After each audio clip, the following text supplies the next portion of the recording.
Bom dia. O Jornal da Manhã desta segunda-feira começa com uma denúncia feita pelo Sindicato dos Trabalhadores Civil de Mato Grosso em relação à terceirização de algumas atividades por meio das construtoras. Vale lembrar, a falta de regulamentação na lei que rege as terceirizações no Brasil tem gerado impasses entre as empresas que terceirizam e quem se dispõe a terceirizar o trabalho. A principal reclamação dos trabalhadores diz respeito às vezes em que os empreendimentos passam por problemas que resultam na paralisação dos canteiros de obras. Obras da Copa do Mundo ou grandes empreendimentos particulares. Em Cuiabá, onde tem construção, quase sempre tem construtora, fazendo com que os funcionários se tornem empreiteiros.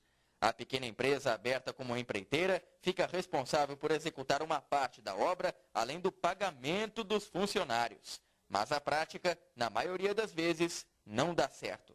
Os trabalhadores, eles buscam o auxílio do sindicato depois que eles já buscaram com o seu patrão resolver a situação.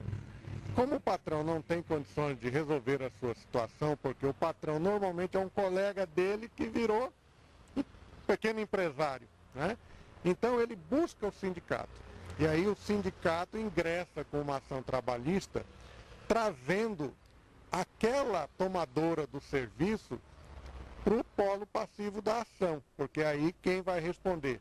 Além da pequena empresa, a grande empresa que contratou, que subempreitou a obra. O Sindicato dos Trabalhadores da Construção Civil em Cuiabá registra, em média, 20 ocorrências de casos em que os empreiteiros não conseguem fazer os pagamentos dos funcionários.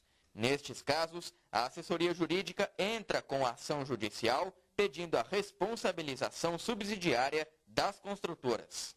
E se nós pensarmos que as obras acabam, o prédio que eles estão construindo acaba.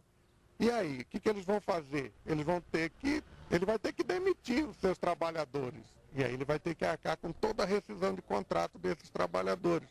Então, na verdade, esse novo pequeno empresário que se criou com esta situação, muitos deles não têm a menor condição de estar nesta situação. A advogada trabalhista, que já tratou de ações judiciais referentes à terceirização de obras por construtoras, garante, em caso de demissão dos funcionários, a construtora também é responsável pelo pagamento de multas rescisórias. Inicialmente é o empreiteiro, né? Porque ele que é o terceirizado. Se ele não, o seu patrimônio não responder a esse débito trabalhista, então a construtora vai responder subsidiariamente, ou seja, ela responde depois. Não é solidário, não é ao mesmo tempo. Então a dívida primeiro tem que ser paga pelo prestador de serviço.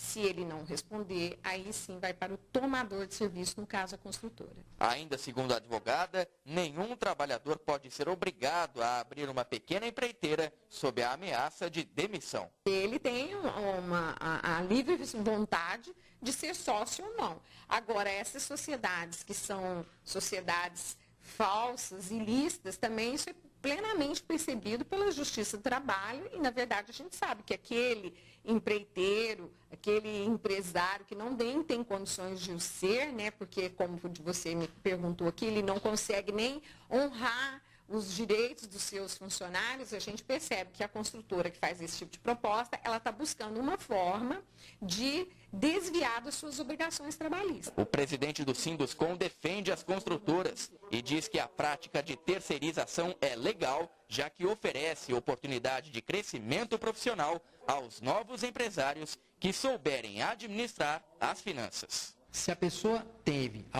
foi remunerada para isso, né? Se ela tem no seu processo de remuneração, de seu contrato, já previsto todos os custos e encargos para pagar, a construtora tem que fiscalizar esse processo. Garantir que os encargos sociais, as contribuições trabalhistas sejam recolhidas e que todos os pagamentos dos funcionários terceirizados dentro do seu canteiro estejam regulares. Ainda segundo o presidente do Sinduscom, 40% dos casos em que os operários passam a ser empresários são bem-sucedidos. Nós tivemos uma ação antes da Copa, por exemplo, com o SEBRAE à frente desse processo, muito investindo muito recurso na capacitação dessas pessoas. Tá? E não estamos falando só do setor da construção, nós estamos falando aqui, como eu dei exemplo, de cabeleireiros, de pessoas que vendem roupas. O que você se busca é dar a garantia a essas pessoas também o acesso ao INSS. Então, você está trazendo essa pessoa para a cidadania. Então, a gente não pode dar o foco simplesmente naquilo que dá errado. Por ano, 60% das empresas que abrem no país fecham. Fecham por quê? Por ingestão, por ingerência. O que nós vamos focar? Nesses 60% que fecham ou nas 40% que dão certo? Nós queremos fomentar o empreendedorismo.